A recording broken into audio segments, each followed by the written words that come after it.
Bienvenue sur notre page Lecture paisible. Nous reprenons la suite de notre chapitre 5. Nous lisons à présent la troisième et dernière partie. Jackie et Anka s'étaient à présent vraiment bien habitués l'un à l'autre. Ils s'aimaient depuis le jour où ils s'étaient rencontrés. Cette harmonie avait fait d'eux de véritables complices et la vie s'écoulait sans anicroche. Les coups donnés par Anka à sa femme avançaient aussi. « Apporte-moi tes devoirs que je les corrige, dit Anka en imitant un instituteur. « Tout de suite, monsieur, répondit Jackie avec les gestes de l'élève discipliné. Quand elle revint avec ses cahiers, Anka était déjà assis, le stylo rouge à la main. Jackie posa les cahiers et attendit. Mais c'est horrible, s'exclama-t-il au bout d'un moment. Comment pouvez-vous écrire aussi mal, mon enfant? C'est inadmissible. Vous ne connaissez pas encore bien votre alphabet et vous êtes incapable de recopier cette petite phrase. À cette allure-là, je ne serais pas étonné que vous ne soyez pas admise en classe supérieure en fin d'année scolaire. Monsieur, dit Jackie toujours en simulant les gestes de l'écolière prise en faute, je suis désolé. Ah non. Coupa Anka, je ne plaisante plus, Jackie. Tes résultats sont carrément mauvais. Je ne plaisante pas, je m'en moque, dit Jackie étonné de sa propre audace. Je me prête de bonne grâce à ces séances éducatives pour te faire plaisir sans plus. Je n'y tiens absolument pas moi-même. Je n'ai pas besoin de parler le français comme toi pour me faire comprendre, pas non plus besoin de savoir lire pour mener à bien ma mission d'épouse et de mère. Mon mari ne peut pas accepter que sa femme soit analphabète. C'est pour cela que je fais un effort. Si maintenant il doit se prendre trop au sérieux et me réprimander pour des devoirs mal faits, je laisse tout tomber. Advienne que pourra. Surpris par le ton impertinent de sa femme, Anka resta un moment sans parler, puis il la regarda droit dans les yeux et lui dit « Que t'arrive-t-il, Jackie? Tu crois que c'est pour moi que tu apprends à lire et à écrire? Détrompe-toi. Si je le fais, c'est dans ton intérêt. Tu verras un jour comment cela te rendra service. Qui m'a obligé à t'épouser? En dépit des apparences personnes. Ne te savais-je pas illettré? Si, tu as bien la preuve que je ne me suis pas complexée par cet état de choses, puisque je sors avec toi, t'entraînant dans tous les milieux. Ta révolte est bien insensée en tout cas. Là, tu te trompes. Ma révolte est bien fondée. Tu m'obliges à faire beaucoup de choses que toi seul aimes. Habille-toi comme ci, dors comme cela, ne fais pas ceci, ne fais pas cela. Je ne suis pas un enfant ou un pantin dû d'une traite Jackie. Tu ne t'en rends compte, peut-être pas compte, mais tu écrases ma personnalité avec tes exigences. Jackie sortit de la maison et se rendit à la cuisine dans la cour.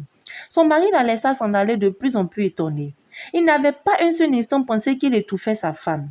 Comme le disait Rebecca, je suis vraiment zélé et cela va m'attirer des ennuis, pensa-t-il. À partir d'aujourd'hui, je ne lui parlerai plus de quoi que ce soit. Qu'elle se débrouille seule. Mais cette Jackie, c'est un feu sous la cendre. Anka était toujours plongé dans sa méditation lorsque sa femme réapparut. Elle déposa sur la table où étaient dressés leurs couverts une soupière fumante. Le dîner est servi, Anka. Merci, j'arrive. Il se leva et vint prendre place dans la salle à manger. Que mange-t-on? Plaisanta-t-il à sa femme. De la bouillie de riz, répondit-elle. Pourquoi? Que se passe-t-il? S'étonna Anka. Il se passe que tout à l'heure, pendant que nous échangions les paroles, ô combien tendres, ton rôti au four a brûlé. Je n'ai rien d'autre sous la main et comme ce n'est plus moi qui choisis le menu du soir, répondit Jackie. Dans ce cas, prépare-toi, nous allons manger au restaurant, dit Anka. Sur ce, il se leva de table en emportant à la cuisine la bouillie de riz. Jackie regagna leur chambre à coucher. Elle n'en revenait pas. Pensant prendre au dépourvu son mari, c'était elle qui l'était.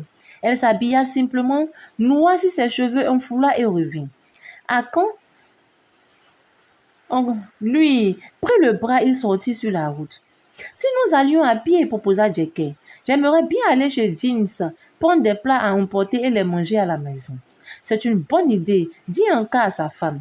J'avais oublié de te dire que le photographe a apporté tes albums photos cet après-midi. Ah, quand même, ce n'est pas trop tôt. Depuis 2 mois que ceux qui ont assisté à notre mariage viennent réclamer les photos, je vais pour une fois pouvoir les contenter, dit en riant Jackie. Anka se félicita d'avoir eu l'idée de parler de ses albums car cela avait rompu la glace entre sa femme et lui. En effet, Jackie devenait tout miel à l'évocation de cette cérémonie. Il avait eu lieu dans le cadre romanesque de leur village. Il y avait eu grande affluence d'amis et malgré le nombre de personnes présentes, l'atmosphère était intime. La toilette de la mariée avait été offerte par les amis d'Anka, encore en France, et elle était très belle. Le lendemain matin, Jackie, habillé traditionnellement avec des panquitas et coiffé avec l'or dans les cheveux, fit un malheur. Ces instants semblaient avoir illuminé sa vie pour longtemps. Elle avait langui de recevoir les albums, mais le photographe semblait s'être volatilisé. Heureusement pour tout le monde, il était revenu. Choisis ce que tu veux, dit Anka à sa femme, toujours sur ses gardes.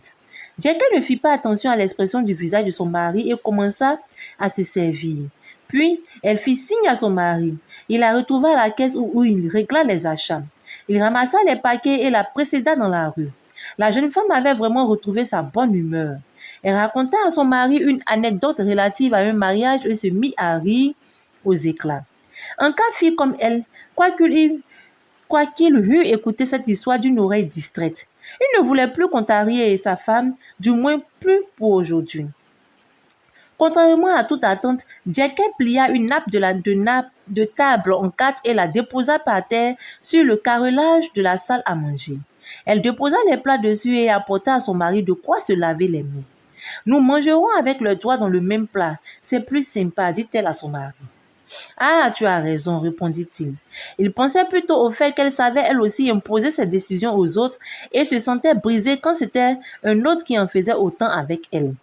En cas, l'estomac noué par ce qui s'était passé avant leur sortie, mangeait à peine. Sa femme le remarqua. « Tu n'as plus faim ou tu n'aimes pas ce que j'ai choisi, j'en suis sûre. » « Mais non, dit Anka, je n'ai rien, mais la promenade m'a coupé l'appétit. » « Alors, tant pis pour toi, mon cher mari, dit en riant Jackie.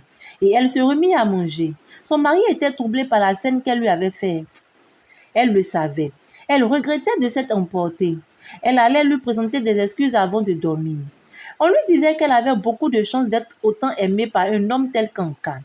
Mais cet amour et ce siffle l'étouffaient et la poussait à se révolter contre son mari. Comment le lui expliquer? Il ne voudrait jamais comprendre. Un peu plus tard, la tête posée sur la poitrine de son mari, Jackie présentait ses excuses. « Non, tu ne dois pas t'excuser. Tu as bien fait de me dire ce que tu ne supportes pas, dit Anka. Donc, je te demande pardon et te jure de te laisser organiser ta vie comme tu l'entends. Raisonnablement tout de même.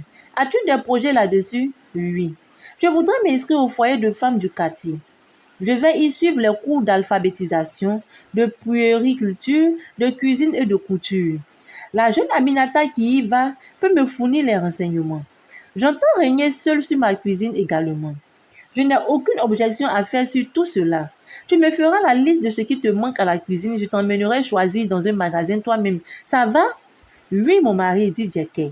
Bonne nuit. Elle se pencha pour l'embrasser. En un clin d'œil, Anka la retint prisonnière dans ses bras. Lâche-moi, dit Jackie, feignant le mécontentement où j'appelle au secours. Ici s'achève notre chapitre 5. Ah oui, Jackie a su se faire respecter, car il est vraiment étouffant de se faire dire fais ça, fais ceci, fais cela. Elle aussi, elle a de la personnalité.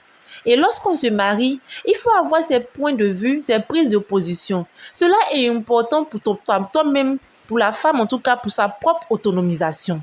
Une femme doit être autonome dans ses prises de décision. Elle doit avoir de la répartie, de la suite dans les idées et savoir défendre ses points de vue sans toutefois faire des histoires, mais défendre ses points de vue dans le respect, dans la bonne entente. Se faire entendre et se faire comprendre ainsi que aussi essayer de comprendre l'autre, mais tout en poussant ses pions et expliquant pourquoi telle chose n'est pas bon, pourquoi ça, pourquoi cela. Et vous, qu'avez-vous pensé de l'attitude de Jackie? J'attends vos réponses dans les commentaires. Sur ce, je vous dis bye!